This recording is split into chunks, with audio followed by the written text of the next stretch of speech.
जय श्री महाकाल। कई लोगों को अपनी गलतियों के भी कारण कुछ शक्तियाँ प्राप्त हो जाती हैं।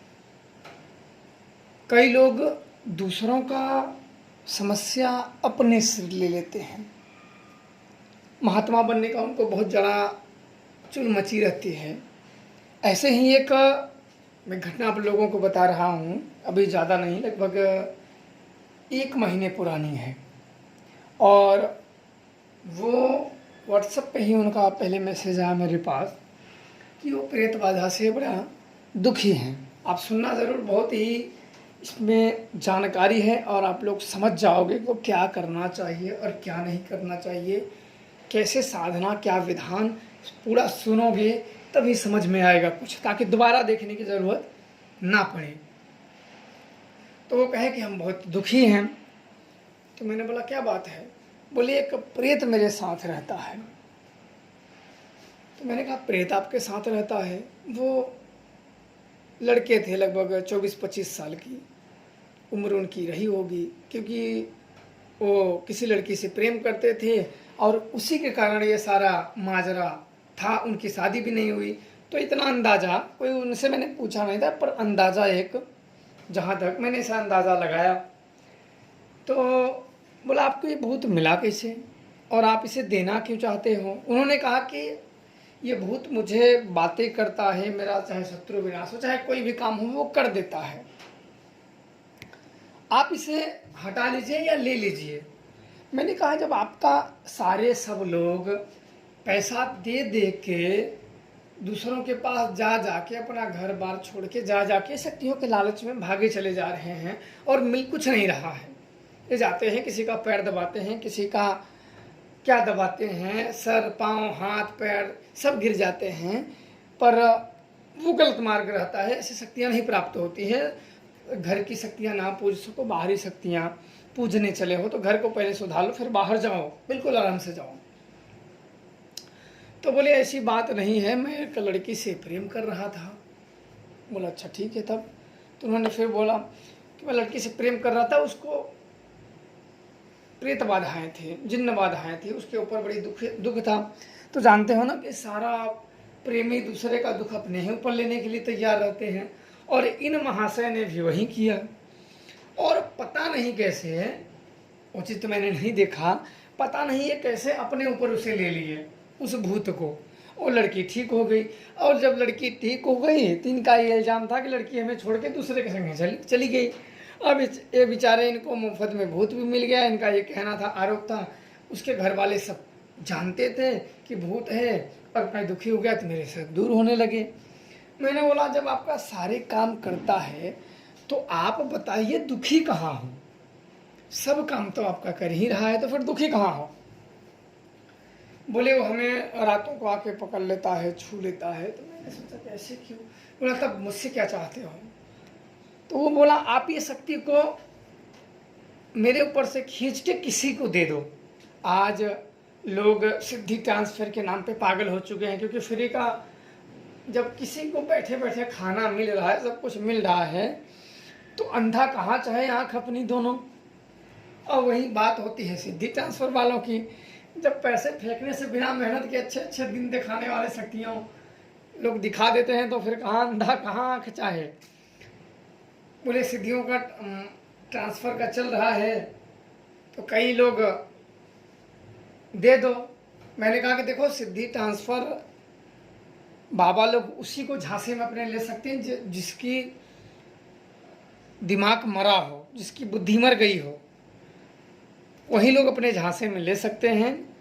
जिसे बड़ा अपने अंतर मन से ख्वाब सजाने का इच्छा हो तो ऐसे चीज़ नहीं करो, और ये गलत काम है। बोले किसी को क्या पता है, आप पैसे भी आपको मिल जाएंगे। उसने कहा कि आप किसी को अगर बोलोगे तो कई ऐसे है कि आपको पैसे भी मिल जाएंगे और उन्हें ये दे दोगे, और लोग अपने काम के लालच में तो किसी को भी लेने के तैयार हैं।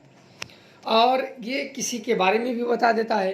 तो ये देखो, मुझे पता है कि जो प्रेत होते हैं, प्रेत बताने के मामले में बहुत माहिर होते हैं कि तुम क्या हो, कौन हो, तुम्हारे दादा मादा, दुनिया भरे के जो है ऊपरी चीज़ बता देते हैं। अगर ज़मीन के अंदर गाड़ दो, किसी भी जानकार की अगर परीक्षा लेना हो तो अंदर ज़मीन के गाड़ दो, फिर पूछो ये क्या है तो फिर नहीं बता पाएगा। प्रेत ज़मीन के अंदर का नहीं देख सकता है, बाहरी सामने वाले का दिमाग पढ़ सकता है, मन से जुड़ सकता है, सारी जानकारियाँ निकाल के सामने वालों को दे देता है।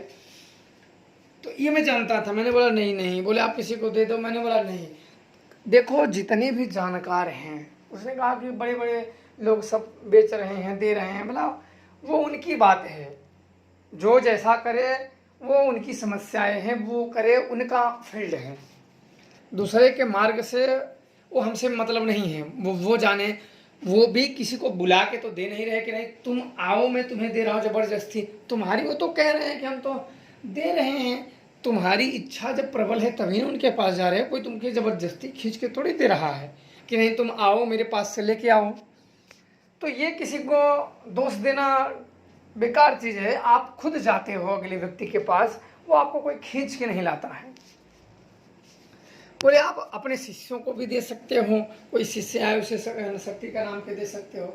मैंने कहा कि देखो जितने भी जानकार हैं, जितने भी तांत्रिक हैं, जितने भी ये जानकार व्यक्ति हैं, चाहे ओझा हो, गुनिया हो, तांत्रिक हो, अघोरी हो, अवघड़ हो, कपालिक हो, तो ये लोग कोई भी अच्छा से अच्छा व्यक्ति हो, बुरा से बुरा व्यक्ति हो, पवित्र से हो, नीच हो, हर व्यक्ति के अपने अपने शिष्य होते हैं। जैसे आप फैन फॉलोइंग भी बोल सकते हो कि अपने अपने जानने वाले होते हैं, मानने वाले होते हैं।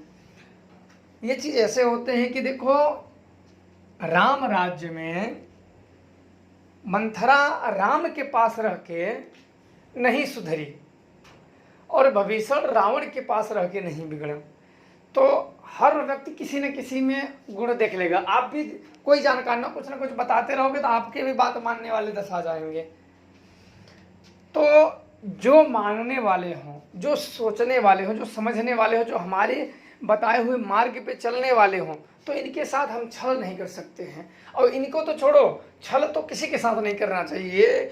इतना गंदा, किसी को अगर क्रोध आए तो दो शब्द गलत बोल दो, लेकिन पीठ पीछे घात नहीं। किसी के साथ इस प्रकार से छल नहीं किया जाता है, उससे तो उसकी ज़िंदगी बर्बाद हो जाएगी। प्रेत शक्तियों के नाम पे अगर तुम्हें गुरु मान रहा है, तुम्हारे मार्गों का अनुसरण कर रहा है, तो ऐसे नहीं दिया जाता है। बोले तो आप भी तो किसी भी मंत्र के कोई अगर साधनाएं कराते हैं तो आप ना किसी न किसी मंत्र के दक्षिणा तो बोल ही देते हो। बोले ये मंत्र जो होते हैं ये बहुत कई साधकों द्वारा सिद्ध होते हैं, और यूँ ही अगर फ्री में लोगों को दिया जाए तो उसकी जो काबिलियत है, जो मूल्य है, वो समाप्त हो जाता है। मूल्यवान ही चीज़ का मूल्य रखा जाता है, फालतू चीज़ की नहीं रखी जाती है। लोग कहते हैं नहीं कि भैया हम तो सब कुछ फ्री में करते हैं। फ्री में क्या मिलता है? फ्री में आपका कोई पेट भी नहीं भरेगा। तो फ्री की चीज़ें हैं तो फ्री में ही करोगे ना, फ्री का मतलब कुछ है ही नहीं।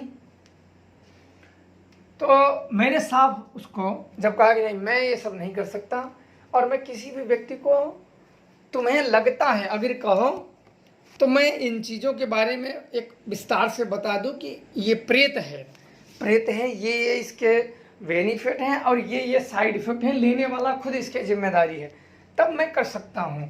क्योंकि उसके अच्छे और बुरे परिणाम वो मैं दोनों ही बता के तभी किसी को जिसकी लेने की इच्छा हो, खुद मरने की इच्छा हो, उसमें हमारा कोई लेना देना नहीं। बोले नहीं ऐसे नहीं, मेरा नहीं, मैं ये सब किसी के साथ विश्वासघात नहीं कर सकता, वो भी उस व्यक्ति के साथ जो हमें गुरु मान के आए या हमारे मार्गों का अनुसरण करे। ऐसे व्यक्तियों के नहीं तुम कहीं और अपना आजमाओ, यहाँ नहीं होगा। और तुम अपना पैसा ना तो हमें ऐसे पैसा तुम ठीक लेने का लो, और ना हम ऐसे पैसे बेचने के लेने के कि जिसमें किसी का दुख सम्मिलित हो, जिसका कोई समस्या हो। तो बोले कोई बात नहीं है, मैं ऐसे तो कई बाबा लोग मेरे को बोले देने के लिए, लेकिन मुझे अच्छे नहीं लगे। वो ज़रूरत से ज़्यादा ही वो मेरा दुख दूर करने के बजाय वो खुद ही दुखी हैं। उनका मैंने सब जानकारी देखी, हमें लगा कि बड़े महात्मा हैं, और जब उनसे मेरी बात हुई, जब इसके बारे में बताया तो ये इसको लेने के लिए बिल्कुल परेशान हो गए। तो मैंने कहा भाई वो उनकी समस्याएं हैं, आप जाइए जहाँ कराना हो, मैं इन सब के बारे में आपकी मदद नहीं कर सकता। अगर ठीक तक होता तो मैं कर देता। किसी के देने की बात हुई, वो भी दुष्ट शक्ति तो मैं ये नहीं कर सकता, आप जा सकते हो। तो फिर वो चले गए। तो आप लोगों को यही है कि कभी भी हम इंसान हैं, कभी भी हमें जीवन में जाने अनजाने में अगर हमारी बुद्धि काम कर रही है, जैसे नहीं काम कर रही है या हमें उस चीज़ की नहीं समझ है, तब भी हमें 4 लोगों से पूछना चाहिए, क्योंकि हमारे उस कर्मों से कई का नुकसान हो जाता है। तो इसलिए मैंने मना किया कि कोई भी व्यक्ति ऐसी लालचों में, ऐसी धारणाओं में पड़ के अपना जीवन ना बर्बाद कर ले। ये शुरू में तो बड़ी अच्छी लगती हैं, जब ये इसका बुरा परिणाम आने लगता है ना, तब व्यक्ति त्राही त्राही करता है। मैंने उसकी देखी ना, जब सब कुछ कराने के बाद भी वो बिल्कुल पागलों की तरह रो रहा है कि इससे दूर करो मुझे, दूर करो मुझे। वो दुर्गति मैंने देखी है लोगों की, सिद्धियों वालों की भी मैंने देखी है। कई लोगों के पास जैसे सिद्धियां हैं, पैसे आ जाते हैं तो उनका उसमें वो दुख दिखता नहीं, सारी इच्छाओं को पूरी जल्दी जल्दी कर लेते हैं, इसलिए उतना उससे प्रभावित नहीं होते हैं। और जो ये ना हो ना, जब माइंड में वो गूंजता रहता है ना, तो फिर डिस्ट्रॉय हो जाता है। तो ज़िंदगी में कभी भी कोई काम करें तो सोच समझ के करें, ताकि बाद में उसको पछताना ना पड़े। खुश रहें, प्रसन्न रहें। जय श्री महाकाल।